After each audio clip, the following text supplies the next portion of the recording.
Olá, seja bem-vindo a mais uma entrevista plural. Hoje eu estou aqui com o professor Alfredo Nava Sanches, que é professor aqui do Departamento de História da Universidade Federal de Ouro Preto e fez doutorado no Colégio del México, o Colégio do México. Né? O professor Alfredo está aqui comigo para a gente conversar sobre história mexicana, principalmente sobre relações entre antropologia e história, e também sobre teoria e historiografia mexicana, e principalmente a gente vai ter um tema aqui que é bastante presente no seu trabalho, né, professor, que é o século XVII, né, um pouco do século XVIII, mas também historiografia e tudo assim. Então acho que a sua produção ela é muito rica, né? Então a gente vai ver o seu currículo, você produz sobre filme, né? Então você tem um artigo junto com a professora Tereza sobre o filme Roma, que acho que é muito interessante. Leiam esse artigo, é ótimo. Mas eu não queria abordar tanto ele aqui, pelo menos nesse momento. Mas uma coisa que eu fiquei bem interessado é entender, a partir dos seus trabalhos, sobre o Luiz Barreto. Né? Ali no século XVII, que ele foi, pelo que eu entendi, ele foi escravizado, né, ali pela Igreja Católica Mexicana, mas ele tem toda uma relação com a música, então eu queria conhecer um pouco, e esse foi um seu trabalho, né? Ao longo da sua trajetória, que você retomou recentemente. Sim. Então eu queria entender um pouco disso, quem que é o Luiz, qual que é a importância dele e como é que foi fazer esse tipo de pesquisa, quais fontes você usou, porque às vezes se alguém tem esse interesse também em fazer pesquisa em história colonial mexicana, história do México também, ou o século XVII como um todo, né? Então como fazer esse tipo de pesquisa? Bom, muito obrigado, Gabriel, aí pelo convite, na entrevista. E, bom, essa primeira pergunta assim, me leva para minha iniciação científica. Lá no México, por exemplo, para você formar, você tem que pagar, ou digamos, cursar, eu acho que eram 1.500 horas, 2.000 horas de serviço social, para você obter depois o título, né, de lá faz a licenciatura. Geralmente, esse serviço social você pode fazer dentro de projetos de pesquisa. Então, quando eu estava terminando a formação no México, eu fiquei muito apaixonado pela história colonial, que não era minha ideia, porque eu entrei querendo estudar Guerra Civil Espanhola, né? A gente tinha saído de uma greve de 1 ano e eu me politicei bastante. E não sei em que momento eu fui para a história colonial, história medieval, gostava demais. Mas outra coisa que comecei a me apaixonar foi pela música. E o Instituto de Investigações Estéticas naquela época da UNAM, lá na UNAM tem uma divisão entre pesquisa e ensino. Então, os institutos de investigação, de pesquisa lá no México, ofereciam projetos onde participavam pesquisadores do instituto, mas de outras entidades, né, públicas e de pesquisa no México. Então, nesse momento, o instituto oferecia um projeto com personagens que eu achava assim top, né? Era um professor peruano de música que tinha um programa de rádio lá no México que era sobre música colonial latino-americana. E eu, nesse apaixonamento que eu tinha pela história colonial no México, da Nova Espanha, Idade Média, eu comecei a escutar muita música. Gostava muito da música e esse programa para mim era o top. Eu não perdia nenhum desses programas. Inclusive até hoje, hoje esse programa desapareceu, mas eu escuto outro, assim, quase religiosamente, via internet, que são sobre versões de uma obra, versões diferentes de uma mesma obra, né? Então, esse projeto, esse professor participava outra professora que tem um livro que é referência no México sobre a conquista musical do México, Lourdes Torrente. Então, esse projeto estava, esse professor agora fugiu. Vai voltar em algum momento. Quando a gente coloca depois no vídeo o nome dele aqui. Mas ele para mim é dos meus professores da vida, né? Aurélio Tejo, um peruano, né? Mas ele era músico, musicólogo. A Lourdes Torrent era historiadora e também toca música.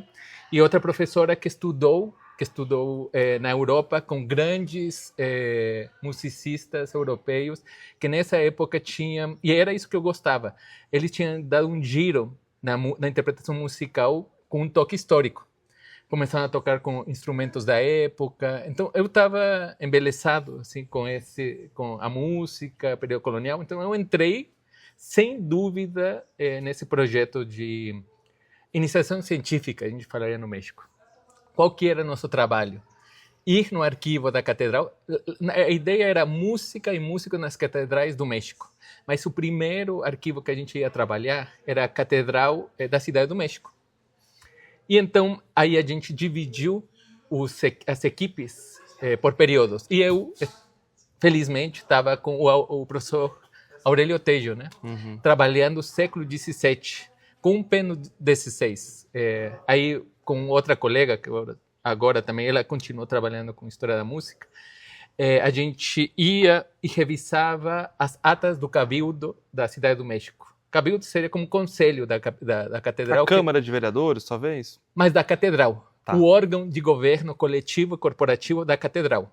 Né? Quem preside esse conselho é o bispo. Ou, no caso do México, o arcebispo. Mas nesses são atas de decisão, como se fosse o colegiado. Né? Aí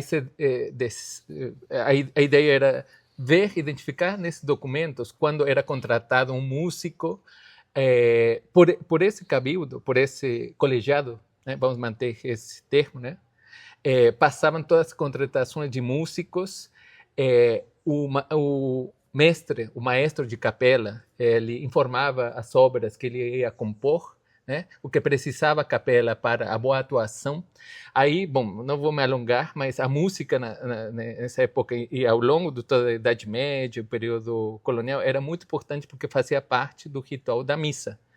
E quem era obrigado a cantar eram os sacerdotes, no começo, mas depois essas tarefas foram terceirizadas, porque também os sacerdotes que administravam a catedral, que eram parte desse colegiado, foram ficando com mais tarefas, e aí na Idade Média já foi criada uma capela de música, que substituía essa obrigação de cantar. O canto tem uma função estética que pretende ter uma conexão, que pretende se diferenciar da fala comum, para virar rezo, né? Uma pregação, se não uma conexão, uma distinção com o cotidiano, né? De vinculação divina.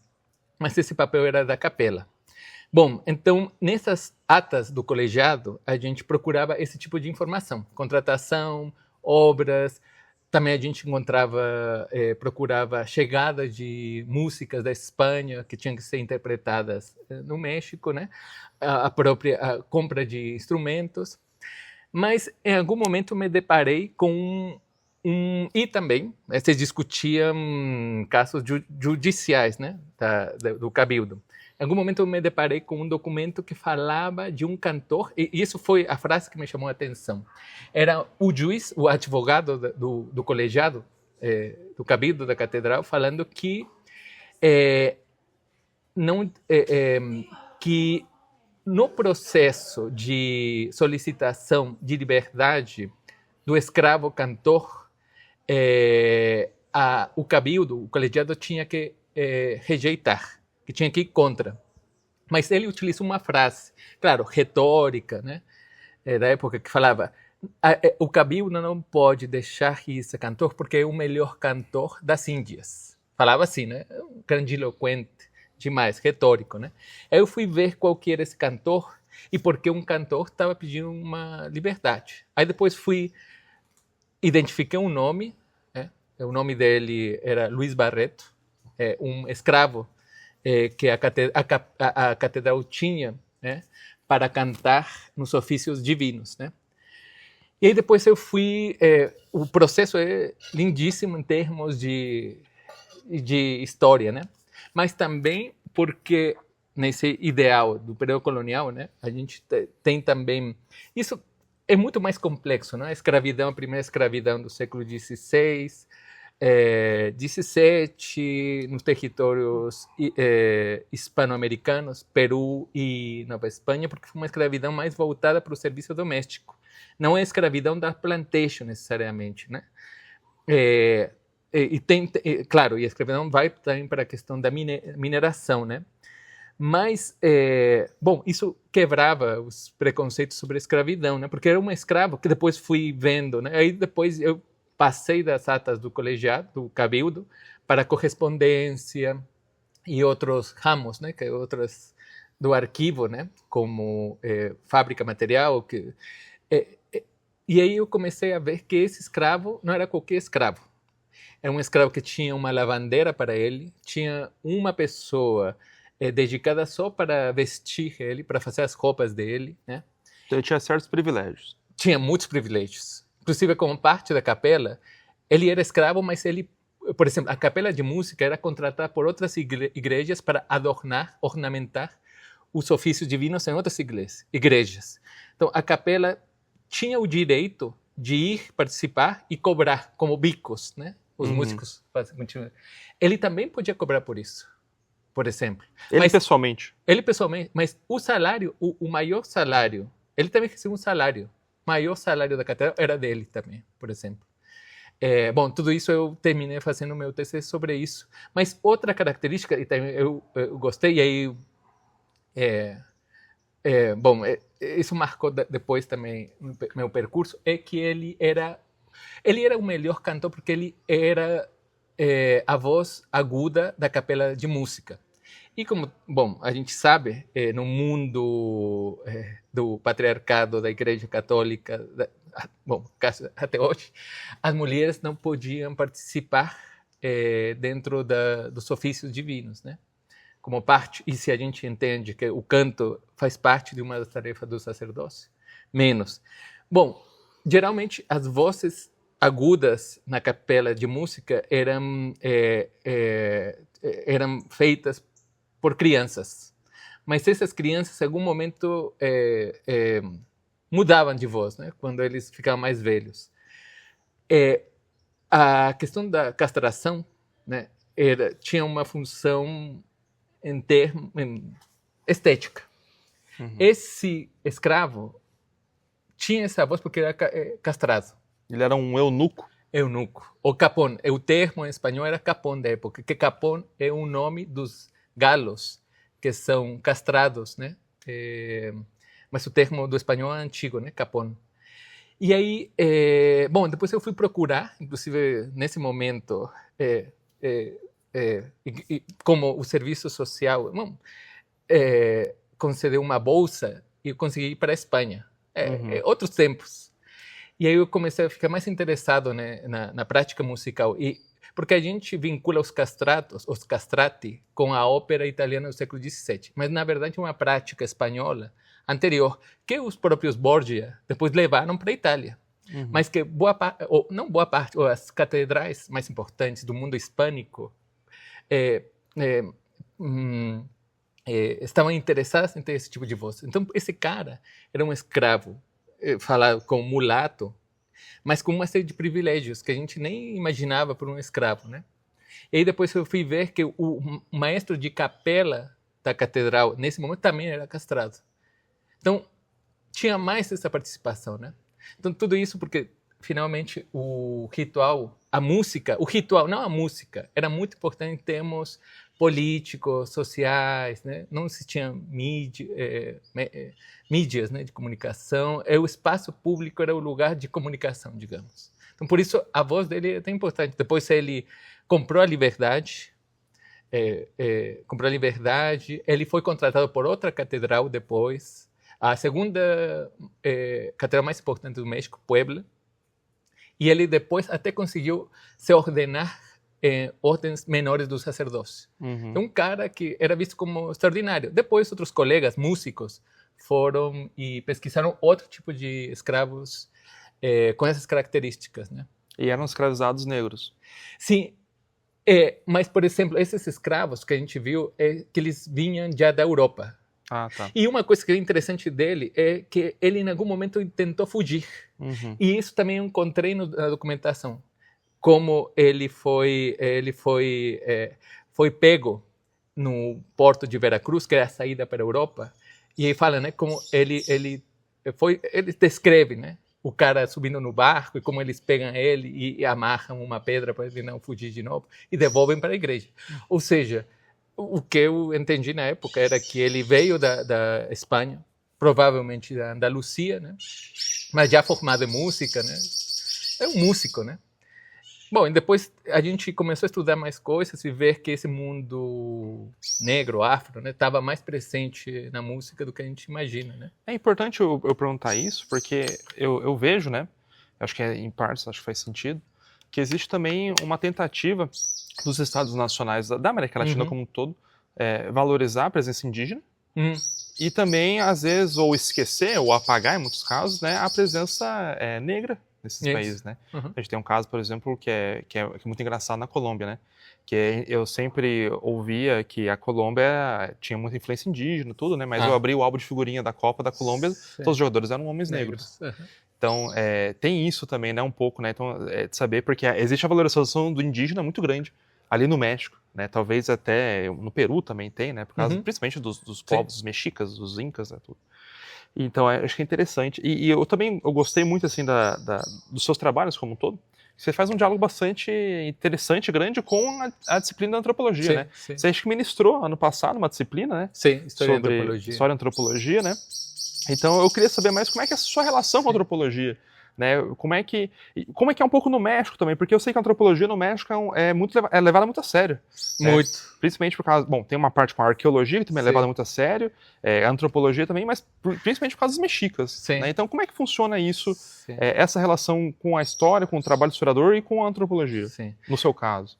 Aí, por exemplo, eu posso pegar o caso de Luiz Barreto, porque depois já você pode ver em retrospectiva um caminho que, no meu caso, parece bem eclético, mas que eu acho que, no fundo, tem uma linha, né? E que tem a ver com com a questão da diferença, por exemplo. A diferença, mas a diferença que está vinculada com questões mais que a antropologia trabalha mais. Por exemplo, no caso do Luiz Barreto, tinha a ver com o corpo. Uhum. Inclusive, a partir daí eu fiz várias... tem outro capítulo de livro que eu acho que talvez seja um dos textos que mais gosto, né? De um livro coletivo lá no México, que era sobre o corpo. E eu fiz a parte de o corpo e o canto, e a música. E aí eu vi... E aí comecei a me interessar por um elemento que naquela época eu acho que oferecia muito a minha formação, que era a questão das emoções, do corpo, que trazia em boa medida alguns autores da escola dos anales. Antropologia, Marc Bloch, mas eu gostava muito de George Duby, por exemplo, todos medievalistas, né? O próprio Legoff tem história do corpo, né? Uma história do corpo. Eu lembro muito que eu fiquei impactado com o estudo de um cara também dessa linha, Jean-Claude Schmitt, de um santo na Idade Média, que era um cachorro. Que eu fiquei assim... Diferente, né? Diferente. Era um cachorro. Qual que era o nome? Era um cachorro mesmo, que era um santo. E a história... Todo santo tem uma história, né?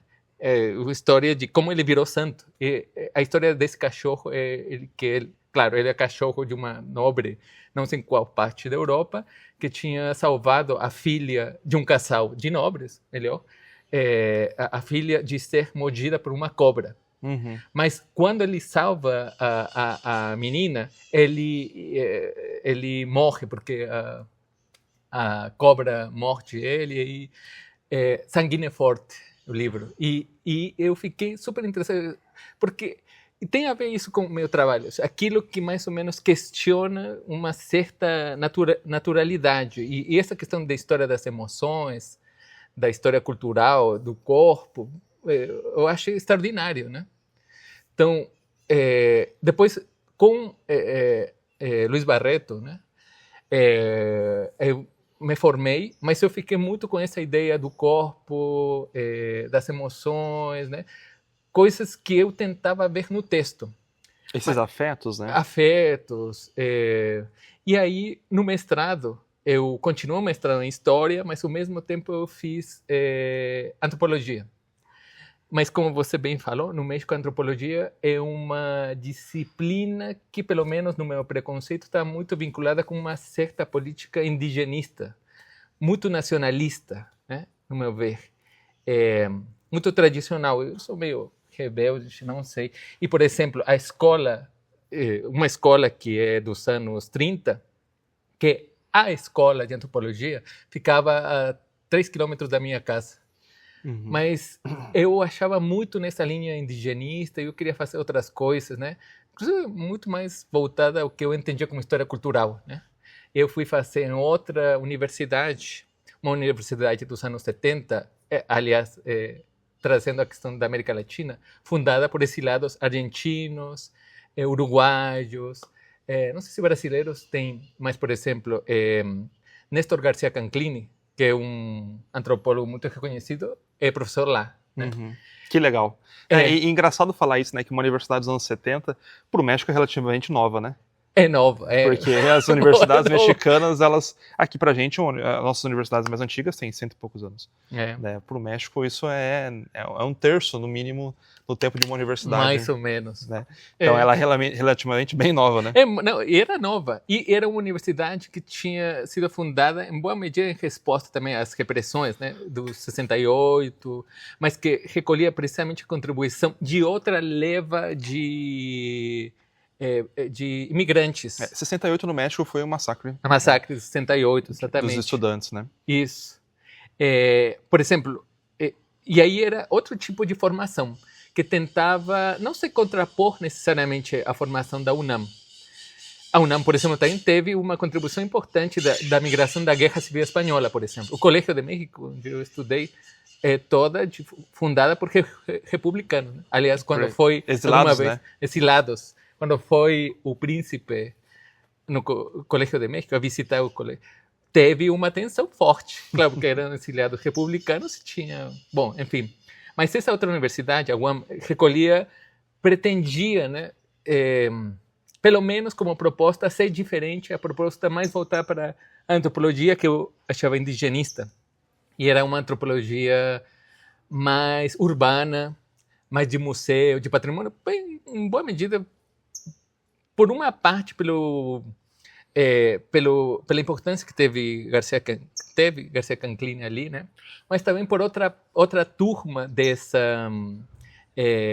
quadro de professores, né? Que vinham de outra tradição que questionou muito o indigenismo. Então eu fui para lá e aí eu acho que também aí foi, em termos de historiografia e teoria da história, para mim a teoria na história vem da antropologia. Não vem... Porque minha formação no México foi muito conservadora. A teoria era vista como dos filósofos. Uma filosofia da história. Filosofia da história. E, por exemplo, mais no período que eu estava já me especializando, colonial, a teoria para que o documento fala sozinho. É um empirismo forte, então. Muito forte. Reflexão em termos do período colonial não existe. Então, para mim, a teoria entrou na antropologia. E eu lembro que na minha formação, uma das disciplinas fundamentais foi a antropologia do corpo. E eu fiquei assim, tentando entender aquilo, né? Eu conheci caras que agora eu estou voltando a ler, né? A antropologia da performance. Mas essa questão da antropologia agora na história, a história do corpo, tudo, esses fenômenos, né? Diálogo com Nietzsche, tudo, tá muito forte, tá crescendo muito no Brasil agora, né? E você já tinha visto isso antes, né? Que interessante. Sim. Tá. E, por exemplo, tem uma tradição, acho que faz muito sentido para a história. Naquele momento eu não consegui ligar.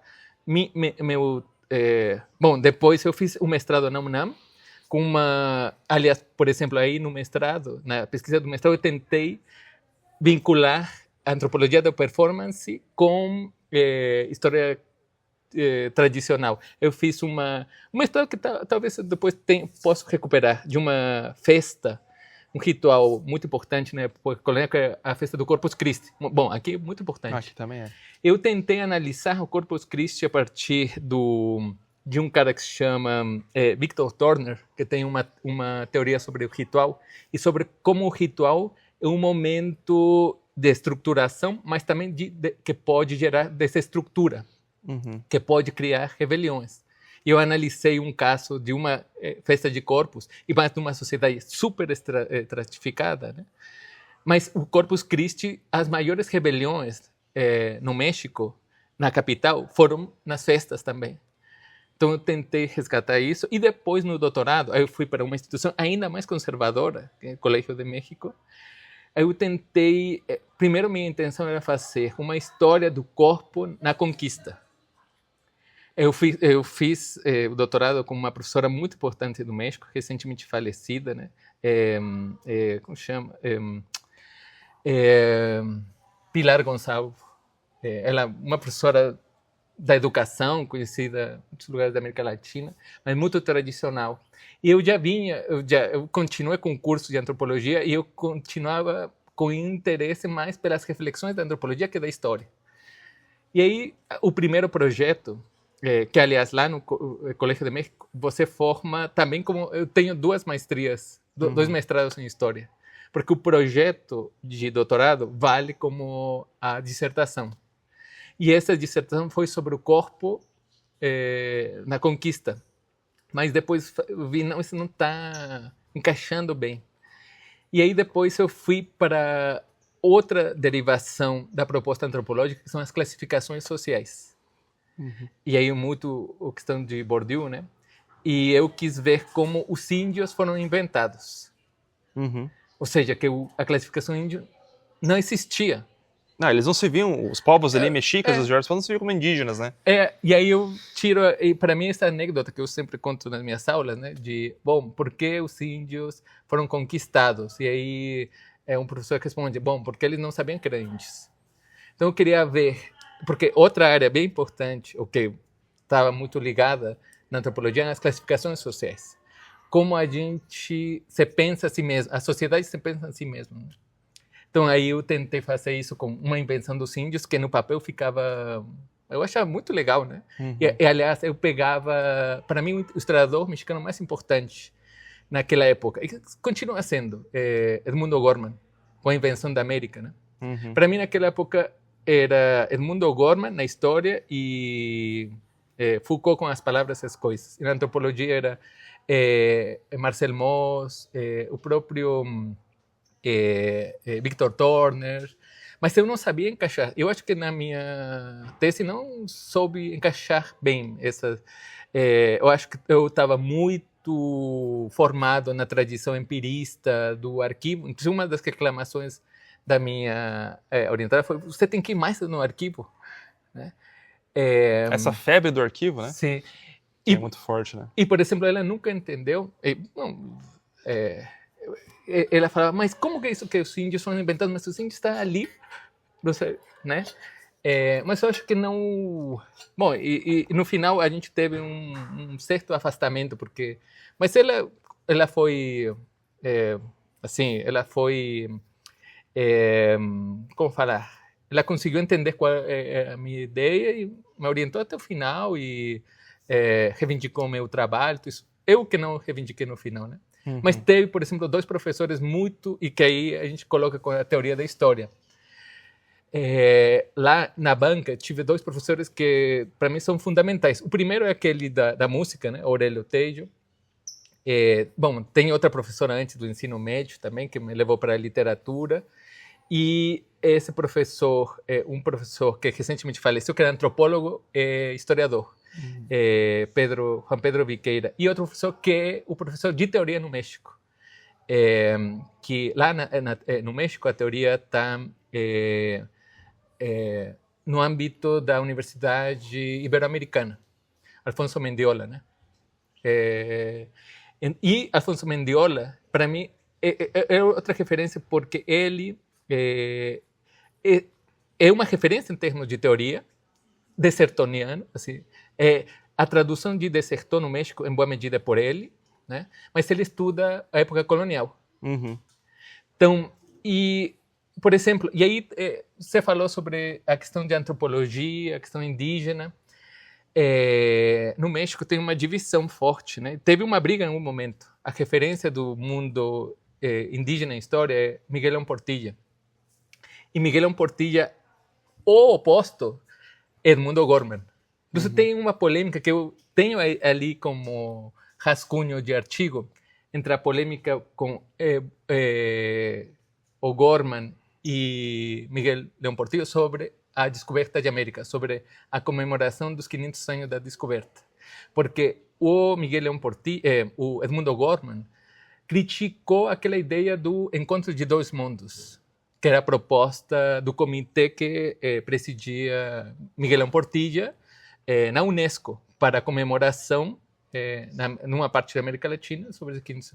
E teve uma polêmica que Miguel León Portilla nunca respondeu, mas Edmundo Gorman insistiu, né? Então, se existe um fundador das reflexões teóricas no México, é Edmundo Gorman. Edmundo Gorman e Alfonso Mendiola. Alfonso Mendiola é formado na Escola de Antropologia Institucional, na ENA. Mas aí tem outro francês que também continuou a polêmica com o León Portilla sobre essa ideia dos indígenas como uma essência e não como pretendia Edmundo Gorman e depois, agora esqueci o nome do professor francês, como uma construção, em boa medida, política, historiográfica, né?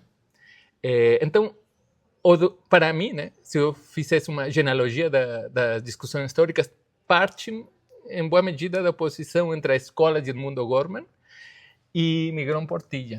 O francês não seria o Gruzinski, né? Não. É outro, né? Não. O senhor Gruzinski participava... Que eu pensei que nele. Essa galera, digamos, de história cultural também teve sede na ENA. A ENA é mais importante do que a gente pensa, né? Mas Alfonso Mendiola saiu dessa escola, por exemplo. Guy Rosat, Guy Rosat, como se diz, que foi professor de Alfonso Mendiola, mas que todo mundo pegou Edmundo Gorman. E a gente tem aqui também no Brasil, eu vejo bastante, isso pode ser provavelmente o caso de eurocentrismo, filiações institucionais, tudo.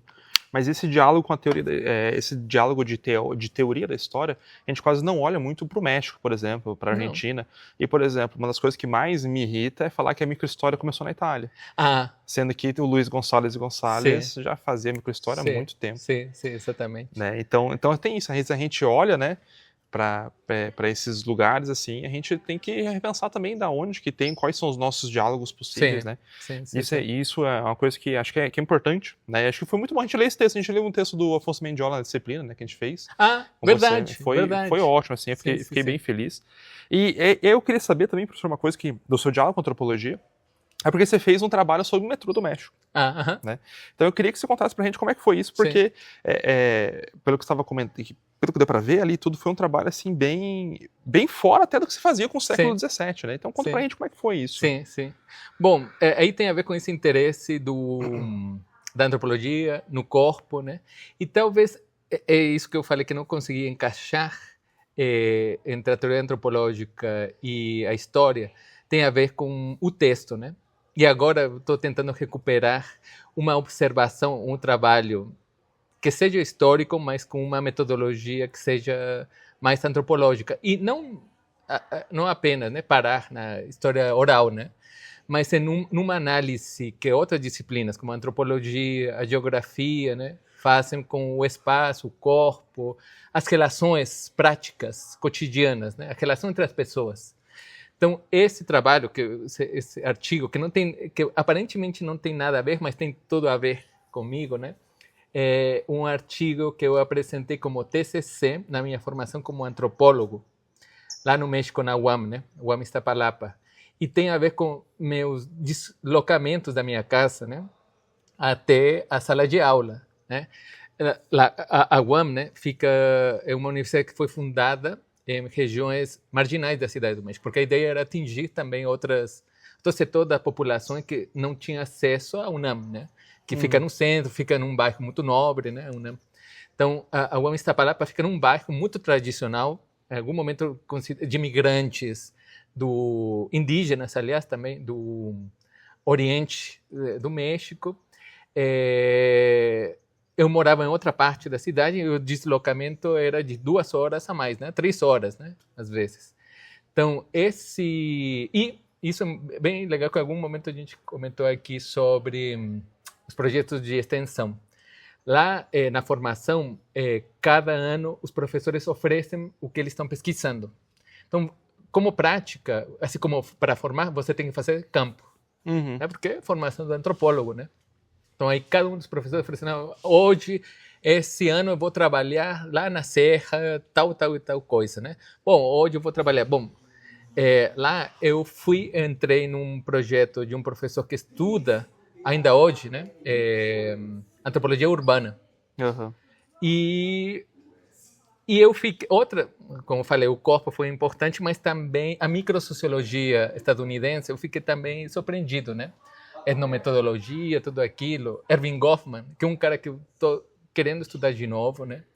Aquele que entende que as relações sociais podem ser trabalhadas, estudadas como uma peça de teatro, onde cada um joga um papel diferente dependendo do contexto no qual você está. Mas que existe uma série de comunicações que não passam necessariamente pela linguagem oral, né? Que passam por outro tipo de expressões. Não vou falar necessariamente linguagem, porque isso que a gente começa a entender que não é uma linguagem, né, necessariamente. Então, para propor, eu queria, na verdade, puxar o trabalho da história para a antropologia, mas não consegui. Uhum. Eu fiquei muito interessado a partir na questão do metrô, a partir de uma experiência desse deslocamento, que foi com que eu viajava sempre da minha casa no último vagão do metrô da Cidade do México, da linha 3, porque em boa medida a entrada da estação dava para esse último vagão. E nesse deslocamento eu comecei a perceber algumas questões que fiquei meio estranhado, até meio incomodado, e que teve a ver com o olhar de alguns homens que estavam aí nesse último vagão. Depois eu fui entender, inclusive, assim, chegou a ser um tipo de assédio, né, com o olhar, mas com a expressão corporal. Eu lembro que até eu, assim, fiquei meio estranhado e depois comecei a observar melhor e vi, e depois isso transcendeu muito nas mídias, né, que o último vagão do metrô estava sendo utilizado por homens gays para paquerar e depois marcar um encontro, ou às vezes teve até encontros sexuais no próprio metrô. Isso transcendeu até o governo da cidade fechar o último vagão. Mas aí eu quis vincular isso com uma questão que permitisse uma análise no estilo de Goffman, de construção do espaço, né? Outros geógrafos culturais que trabalham com espaço. E aí eu entendi que no metrô da Cidade do México a sexualidade não estava restringida ao último vagão, mas também ao primeiro. Que o primeiro no México até hoje é reservado para as mulheres não serem assediadas. Uhum. Que são casos graves de assédio, né, de machismo. O México é um país super machista. Mas é interessante porque... E aí era uma das perguntas que interessaram o meu orientador, né, era como um ato que socialmente é considerado privado tem uma expressão sem problema no espaço público. Uhum. Porque é um espaço público, mas é tão flexível o espaço que pode ser construído como um espaço privado também. Ou seja, então tinha uma expressão da sexualidade no metrô que ia desde proteger, né, o assédio até a paquera, né? E inclusive teve paqueras também no meio. Assim, eu tentava ver, né? São espaços sociais onde a sexualidade e o relacionamento acontecem também. E tem a ver com o corpo. Eu não fiz entrevistas. Eu fiz só observação, participante. Uma etnografia. Uma etnografia. Sim, exatamente. Tá? E aí retomei a questão do corpo, né? E é interessante isso, né? Como, pelo que você está falando, como a antropologia, ela coloca o pesquisador muito no presente, né? Exatamente. E ele, né, e a percepção dele é uma coisa que a gente em história, a gente tenta, também um pouco do Certeau, né, a gente tenta matar o passado, né? Isso. E o Riesen faz muito isso também, vamos objetificar o passado pra gente conseguir estudar, né? Exatamente. E aí tem isso, né, então a história, vamos falar que uma história indígena que é feita no México, mas é quase toda a história, sim, né? Sim. A história, ela vai lá e mata o passado e faz só com as fontes ali, né? Uhum. A gente fica nessa ideia do arquivo, que é um pouco também da resenha que você fez do Ricardo Nava, né, do texto, nessa historiografia, que o arquivo também, ele é para além disso, ele é mutável, né, ele muda, ele tem outras demandas, que é uma coisa que a gente quase não se atenta, né, porque a gente pensa nesse empirismo muito forte, né, Mas super legal. Assim, a gente vai deixar os links dos trabalhos aqui na descrição da nossa entrevista, então se você quiser acessar para ver esse texto. E, professor, agora acho que eu vou te contar uma história. E acho que tem sentido com a nossa conversa, principalmente para pensar questão de patrimônio, museu, história mexicana, história nacional mexicana, principalmente. Eu estava no ensino médio e era uma aula pré-vestibular de história, para a gente fazer o vestibular. E meu professor chega e quando ele vai falar sobre os mexicas, né, ele falou mexicas, o que já foi bem legal. Ele falou, mexica ou astecas, tá? Astecas é mais antigo, mas mexicas, maias e incas. Ele chegou e falou assim, ó, os incas, eles são os gregos da América. E os mexicas são os romanos da América. Boa comparação. E aí eu parei assim, boa analogia. E pensei, tá, mas o que tem a ver, né? Por quê? Por causa do imperialismo mexica e porque os incas eles produziram cultura, política nos modelos gregos e romanos. Mas isso tem muito a ver também com a própria maneira que o México vê esses povos, né? A monumentalização, né? É igual as diferenças que a gente vê com os povos aqui, né? Porque aqui os indígenas na região do Brasil não produziram monumentos, não deixaram registros escritos, né? Textuais. E já os mexicas, já os diversos povos do Império Inca, né, que eram mais complexos que isso, eles deixaram essas coisas, eles foram vistos dessa maneira, né? Eu queria te perguntar como é que funciona isso no México, como é que na sua visão, nos seus trabalhos, você consegue elaborar essa ideia dessa história nacional que tem lá? Seguro. Por exemplo, aí eu falei antes das classificações, né? E o que me trouxe a antropologia, né? Com esse questionamento arbitrário das classificações. Eu fiquei, particularmente com minha tese de doutorado, interessado em estudar o racismo no México. Por isso, eu queria, em boa medida, seguindo o que eu via como a herança de O'Gorman, né? Questionar aquela ideia muito leoportiguista da essência dos índios, assim, como que os índios transcendem o tempo, são uma figura essencial e não histórica. Então, e aí eu posso ligar com que, sei com o Luiz Barreto, né? Se eu trabalho alguma coisa agora é a história da diferença, como se constrói a diferença. Eu queria, a minha tese foi entender que todo esse discurso nacionalista que entendia uma dimensão indígena como essencialista, né, como que sempre foi assim e sempre vai ser assim, né, eu tentava mostrar que tudo, que essas classificações eram produto das conjunturas e que não existia um grupo indígena que passou do mundo pré-colombiano ao mundo colonial, depois foi liberado pela independência, que é a história, né? Mas que esse mundo indígena está representado em uma via dupla. Inclusive, agora estou trabalhando isso. A gente no México tem uma frase do senso comum. Inclusive, essa é a ideia de trabalhar com a antropologia também a partir do presente. O senso comum o México venera o índio morto. Assim, a frase estou literalmente. Mas oprime e coerciona o índio vivo. Tá? Onde está representando o índio morto? E aí, agora, é um paradoxo. Nos monumentos. No México, no mundo mexica, né?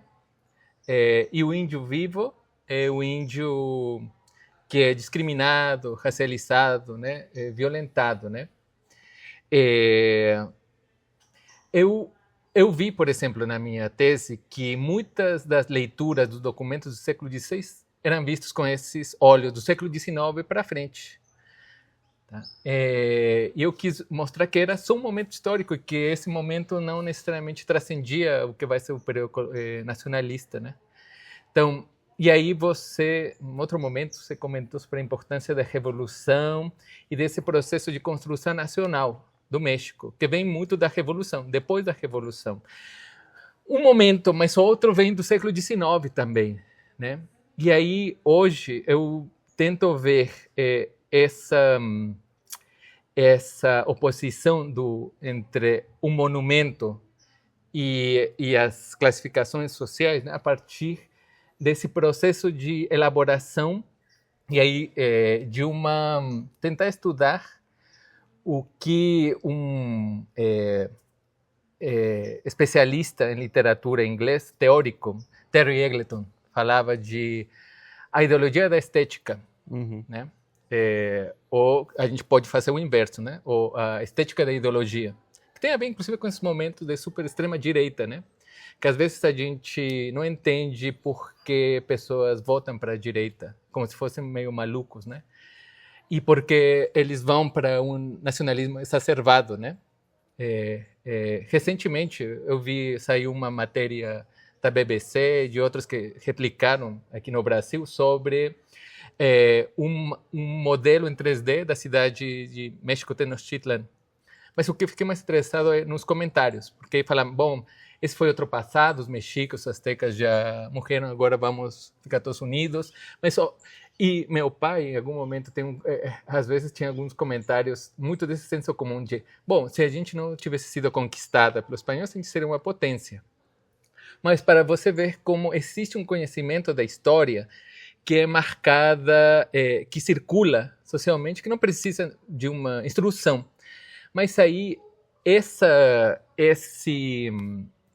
nacionalismo mexicano é construído a partir de uma ideia do índio e do indígena, mas que não necessariamente tem que ser visto como representação. Ou seja, essas dimensões expressivas do que o passado azteca, por exemplo, tem muito mais a ver com o século XIX, né, com essas elaborações de uma retórica estética do objeto, mas também que vai em conjunto, por isso eu gosto de tentarmos trabalhar com as questões das relações sociais, como vão se estruturando nos espaços, como a gente tem um processo cognitivo, inclusive histórico, a partir das relações sociais que a gente faz no dia a dia. Uhum. A cidade do México, no século XX, por exemplo, foi construída muito em termos de um eixo monumental, por exemplo, mas que tem a ver não apenas com a construção de espaços que exibiam o monumento, a antiguidade. Museu, nesse caso? O museu. Só que ali é interessante porque essa monumentalidade, antes do museu, está no espaço. Tem espaço, e aliás, é mais transcendente ainda porque o México é um país muito centralista. A cidade do México é que incorpora o México, se chama México por México Tenochtitlan. Uhum. Então, a ideia dos aztecas como parte de uma assim, de uma herança nacional tem mais a ver sobre o que o século XIX construiu também como uma ideia do universal, da humanidade, que tem a ver com um monumento. Então, a construção da nacionalidade mexicana, na verdade, está ancorada num elemento que, por uma série de processos históricos, ficaram na região, que é um monumento como vestígio de uma antiguidade, que é ligada com uma herança universal. Então, inserir a história do México nessa história universal europeia, por Exatamente. exemplo. Europeia, que foi construída a partir do objeto que se entende como expressão de um avanço na materialidade, na transformação da natureza que vira monumento, que vira que expressa um sistema político, né? Mas que isso é uma expressão europeia, ou inglesa, estadunidense. Aliás, isso teria que ser dito, né? Quem promove essa monumentalidade não é apenas o governo mexicano no século XIX, são os alemães, são os ingleses, são os estadunidenses particularmente. Também agora que eu te contei, está sendo replicado, em partes foi replicado no meu ensino de história. Né? Que também é falar desses povos, porque eles produzem monumentos, produzem cultura material. Exatamente. Mas aí é bem interessante, porque isso acontece ao mesmo tempo que se cria também outra expressão desse índio vivo. E aí eu estou analisando precisamente isso, porque o monumento não tem pessoa. Se assim, o monumento é a pedra, mas nas representações dos índios que vão ser vistos como uma cultura particular, uma sociedade particular, folclórica, é que isso estou tentando trabalhar no Museu de Antropologia. Né? Os manequins, por exemplo. Existe uma presença das pessoas. Tá? Existem pessoas que são exibidas, né, para ser distinguidas, diferenciadas. Mas, então, esse índio vivo, pretende, inclusive, ser reproduzido e exibido como vivo e como diferente. Mas quando você vê esse índio morto, não existem pessoas. Se você vai no Museu de Antropologia no México, na parte antiga, só tem pedra. Porque não teve... Tem algumas reproduções de manequins, mas só tem pedra. É a pedra, é a monumentalidade, é a arquitetura que faz com que seja universal. Então, mas é uma universalidade sempre... é uma universalidade que tenta monopolizar o governo mexicano, né, para fazer nacional. Uhum. E, por outra parte, no processo de exibição, também marca a diferença, nesse caso, cultural, através da imagem da pessoa. Uhum. Eu, por exemplo, sou muito...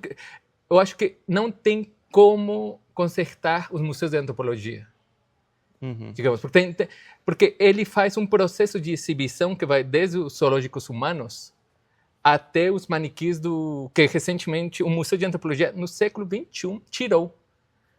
Por exemplo, eu vi uma exposição recente no Moreira Salles sobre fotografias de indígenas no começo do século XX aqui no Brasil.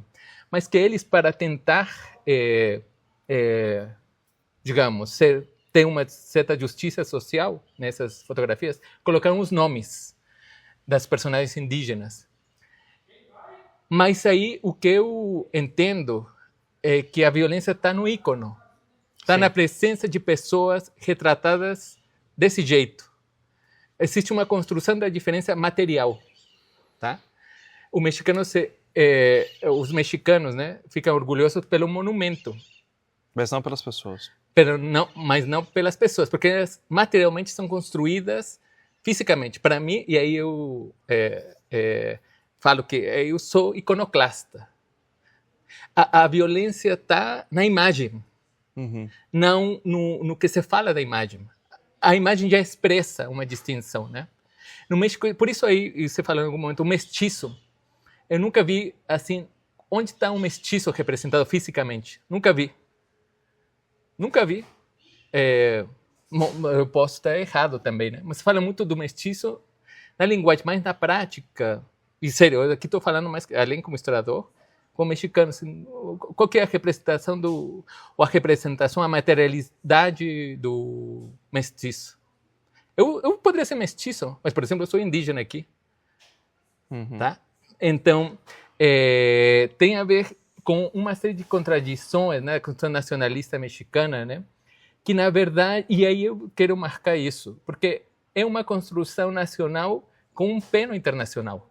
Se a gente, é isso que agora eu estou trabalhando mais, né, como o impacto da antropologia, que é a antropologia na América Latina também, toda a América Latina, não apenas no México, né, mas é estadunidense, alemã e inglesa, e que vai dar mão dos projetos empresariais dos países, das empresas, né? Mas o que eu estou mais interessado em ver como essa criação de uma materialidade da cultura e do nacional se impôs no dia a dia, nas relações das pessoas, e que o conhecimento disso está no espaço. Uhum. Não vem sim de uma educação formal, mas também tem a ver de como a gente conhece, como a gente experimenta os espaços. Está presente lá, né? Está presente. Nosso corpo, né? Para a gente voltar aqui Exatamente. no debate. Porque isso provavelmente deve ser muito comum as crianças fazerem viagens históricas para esses lugares, igual geralmente aqui em Mariana, várias vezes já vi várias excursões aqui da cidade, claro, ou de BH, que vem para cá, para Ouro Preto, Mariana, conhecer, claro, fazer essa parte, ou lá em Foz do Iguaçu, onde eu morava, claro, tinha para ir para as reduções jesuíticas ali na Argentina. Exatamente. Então, essa parte de estar presente nesse espaço, e esse espaço vivido, né? Sim. Ele molda muito nossa cultura histórica, o jeito que a gente Sim. vê o passado, né? E pensar que esses monumentos, eles são monumentos que sobraram, que restaram, são monumentos de nobres mexicas. Exatamente. Né? E que realmente impõe, ou seja, a materialidade tem uma imposição pré-simbólica também. Você tem que olhar para o alto, por exemplo. Para ver. Você a materialidade tem um impacto também. Isso é verdade também. Tá? O interessante é ver como ela faz parte das relações sociais e políticas, né, para você incorporar literalmente isso. Né? Por isso a nação faz parte das emoções. Isso numa outra aula, não essa de antropologia, né, eu perguntava quem que não era aqui em Minas um pouquinho nacionalista mineiro, Uhum. que não tinha uma vinculação emocional com pão de queijo, E tem, né? com o feijão tropeiro. E o feijão tropeiro é engraçado, porque o feijão tropeiro, o tropeirismo no Brasil, ele não fica só em Minas Gerais, né? Bom, Lá no Paraná tem uma cidade sabia histórica, não, por né? exemplo. Tem uma cidade histórica lá que é. Ah, eu esqueci o nome da. Não é Irati, mas eu esqueci o nome da cidade, acho que é Irati. Que é uma cidade onde passava os tropeiros e lá eu comi o crepes suíço tropeiro. E tinha farofa em cima. Interessante. Então o tropeirismo ele é um negócio que tem na Bahia, é um negócio que passa por São Paulo, mas existe também, provavelmente, e aí Minas Gerais soube pegar isso, que é fazer uma autopromoção da culinária mineira. Claro. A gente chega em Minas Gerais, mas, por exemplo, tem colegas meus que são do norte de Minas e eles falaram que eles nunca comeram feijão tropeiro, eles comeram quando chegaram aqui em Mariana. Lá eles comiam cuscuz, por exemplo, e aqui quase não se come muito, né? Então, existe muito disso. Professor, nossa conversa está ótima, mas a gente está chegando perto do almoço. Sim. E eu queria te perguntar alguma coisa. Você quer falar mais alguma coisa aqui na nossa conversa que não foi falado? Não, na verdade, eu acho que não. Eu acho que foi uma ótima entrevista. Até eu lembrei desse TCC, que sempre uma professora, outra professora que foi para mim determinante, que é uma professora que, inclusive, ela teve a liderança de inserir de novo a discussão sobre a africanidade lá no México, né? A Maria Elisa Gutiérrez, né? Ela sempre insistiu em publicar esse TCC. Eu acho que agora você me deu impulso para realmente passar por um livro, porque sempre fiz artigos, né? Capítulos de livro, mas nunca, né, fui para publicar. Eu acho que é bom. E agora que eu vou voltar para a questão de música, que eu acho que agora eu quero estudar as óperas de história da conquista do México na Europa, né? Uhum. E aqui tem várias, né? Por exemplo, tem Moctezuma por Vivaldi, por Grão, tem as Índias Galantes por Rameau também, né? Que é outro tipo de interpretação da história, né? Vinculada com a música também. Então, que a gente não costuma estudar isso, né? Que também é mais performático, eu nem tinha pensado nessa possibilidade. Mas acho que, professor, a gente precisa ter uma nova entrevista daqui a um tempo. Pode ser. E se você que está assistindo teve interesse nesse tema que a gente está trabalhando aqui, deixa um comentário aqui, já curte o nosso vídeo, se inscreva aqui no nosso canal. E se você quer ouvir o que o professor Alfredo ainda tem para falar, porque a gente conversou só um pedacinho nas suas publicações, ainda tem bastante coisa ainda para a gente conversar, deixa um comentário aqui. Professor Alfredo, muito obrigado. Graças, espero encontrar você novamente aqui. Muito obrigado mesmo. Perfeito.